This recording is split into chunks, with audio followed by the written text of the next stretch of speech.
Muy buenas, mi gente. Finalmente, y después de un largo tiempo, de excesivo, he de decir, por causas obviamente ajenas a mi voluntad, estoy de vuelta. ¿Y con qué vamos a revivir el canal? Os preguntaréis. Pues ni más ni menos que con un tema que claramente me hace mucha ilusión, que es la sociedad, la cultura y la economía de los siglos XVI y XVII. Así que, pues bueno, sin más dilación, vamos con ello. Bien, primero vamos con la sociedad. Como viene siendo costumbre y para sorpresa de nadie, era estamental y por tanto jerarquizada. Además, presentaba un esquema bastante rígido, ya que la posición social venía determinada por el nacimiento y no por la riqueza. Es decir, si tú nacías siendo campesino, ibas a morir siendo campesino. Únicamente hay una excepción, el clero, y es que al clero no se puede acceder por nacimiento sino por formación, ya que, pues bueno, en lo que viene siendo el contrato hay una cláusula que pone, ¿no? Eso de tener hijos está feo y tal. Podemos discutir si se aplicaba, pero el punto estaba en el papelito, ¿no? Entonces, pues bueno, tenemos la cosa de que si bien todo el mundo podía acceder al clero, no todos tenían las mismas oportunidades, obviamente. La gente de alta cuna, es decir, la nobleza, tenía más probabilidades y, bueno, de hecho eran los únicos que podían acceder a los puestos más importantes. Véase el caso de la familia Borgia. En cuanto a los estamentos, como siempre, privilegiados y no privilegiados. Los privilegiados, nobleza y clero, gozaban de excepciones fiscales y jurídicas, y además eran los terratenientes. Por otra parte, los no privilegiados eran el pueblo llano, ¿no? Pues el resto del mundo, el 95% o más de la gente, y pagaban impuestos, que se llamaban pecheros, y pues bueno, se comían una mierda, como siempre. Para más Inri está la cuestión de la obsesión por la limpieza de sangre. Y es que a finales del reinado de Reyes Católicos, finales del 15, principios del 16, el cardenal Cisneros implementa la medida de los dos apellidos, el del padre y el de la madre. ¿Esto para qué? Para controlar a los cristianos nuevos. Y es que resulta que, según la tradición judía, el ser judío se pasa de madres a hijos, es decir, si tu madre es judía, tú eres judío. Sencillo. El cardenal Cisneros dice, uy va, esto es interesante, vamos a poner también el apellido de la madre y vamos a vigilar a ver si el colega es judío o no. Y si es judío, peligro, porque puede ser que no esté practicando el cristianismo en su casa, sino el malvado culto de Jehová. Y claro, eso es un gran peligro para la conciliación religiosa de nuestro reino. Entonces, tenemos que introducir dos términos, cristiano viejo y cristiano nuevo. Cristiano viejo es todo aquel que al menos sus padres y sus abuelos sean cristianos, es decir, un cristiano de tercera generación o más.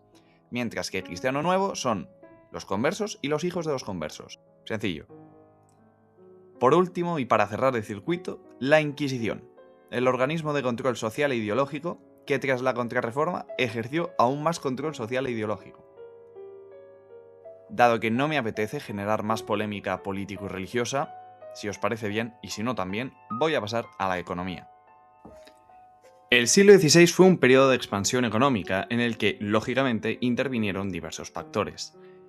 Por una parte, el crecimiento de la población, gracias al crecimiento natural, que es básicamente que hay más nacimientos que muertes, a la mejora alimentaria, aunque no todo el mundo se vio beneficiado de ella, y al aumento de los cultivos. Por otra parte, la gran novedad del siglo XVI, el Nuevo Mundo. América fue una de las principales, si no la principal, fuente de riquezas de la corona, gracias a las remesas de oro y especialmente de plata. Además, la colonización de América supuso también la apertura de un nuevo y grandísimo mercado que quedó monopolizado por la Casa de Contratación de Sevilla. Parece todo muy bonito, ¿verdad? Pues no todo es de color de rosas. Hay, para variar, problemas estructurales.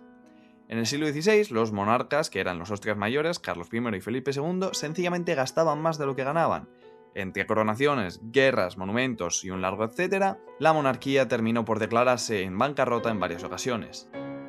Otros problemas serían la inflación, que no hace falta explicar qué es, y la escasa competitividad de la economía castellana, debido a una falta de desarrollo industrial, porque básicamente todo el dinero iba a costear las guerras, y a la mentalidad rentista de los terratenientes, que sencillamente tenían las tierras ahí y decían, bueno, ingreso pasivo, en vez de vamos a invertir en la tierra a ver si podemos vender algo, generar dinero y, pues bueno, invertir, mejorar la economía y hacer de la monarquía hispánica una potencia funcional y no decadente. Pero bueno, no eran economistas, sino ricos. Entonces, pues, la cosa no fue bien. El siglo XVII es sencillamente catastrófico. Es una suma de causas que se venían dando en el siglo XVI y causas nuevas que aparecen en este siglo. Por una parte, lo que ya se venía dando en el siglo XVI y que alcanza su culmen en el XVII. El esfuerzo bélico, el aumento de las deudas y la falta de innovación en la economía. En cuanto a los factores nuevos de este siglo, tenemos por una parte el descenso de las remesas de plata de América y por otra una sucesión de malas cosechas y epidemias, en parte favorecidas por la expulsión de los moriscos, una estrategia maravillosa por parte del duque de Lerma. Moraleja de todo esto, quien avisa no es traidor y la avaricia rompe el saco. Si hay problemas y no los solucionas, te comes una mierda. Es así de simple. ¿Vieron los problemas? Seguramente, gilipollas no eran. ¿Los solucionaron? No. Conclusión, se comieron una puta mierda. Ahora vamos con la cultura. Aunque los siglos XVI y XVII fueron periodos de crisis política y económica, culturalmente se vivió una época de esplendor absoluta. Tanto es así que a este periodo se le conoce como el siglo de oro. No obstante, que hubiera un grandísimo florecimiento cultural no implica que este fuera universal, ya que gran parte de la población era analfabeta, dejando a una minoría selecta conformada por la nobleza, el clero y una reducida burguesía urbana con acceso a esta cultura. En cuanto a la educación, como ya hemos visto en el apartado de la sociedad, la Iglesia tenía un rol muy importante de control social e ideológico, y qué mejor lugar para ejercerlo que las universidades. Se siguió apostando por la teología y las humanidades, lo cual dificultó el desarrollo científico y dejó a la monarquía hispánica al margen de la revolución científica europea. Ahora, siendo un poco más concretos, a principios del siglo XVI se difunde la cultura renacentista, influida por el humanismo y el pensamiento de Erasmo de Róterdam. Si bien este impulso se ve frenado con la Contrarreforma, tras el Concilio de Trento, a mediados de siglo, lo cual reforzó la censura y la represión ideológica. En el siglo XVII, la crisis se volvió una cuesta abajo sin frenos, de forma que predominó la mentalidad barroca, caracterizada por el pesimismo, el desengaño y una visión crítica de la realidad. En el ámbito de la literatura, tenemos figuras como Cervantes, Lope de Vega, Calderón de la Barca, Góngora y Quevedo, destacando obras tan importantes como El Quijote o El Lazarillo de Tormes.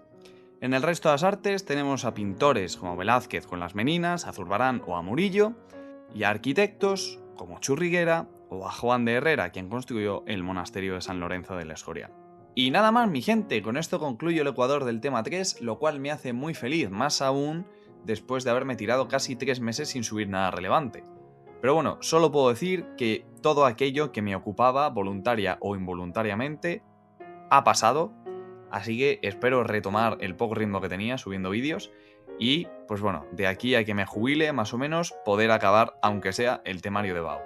Sin nada más que añadir, me despido. ¡Chao!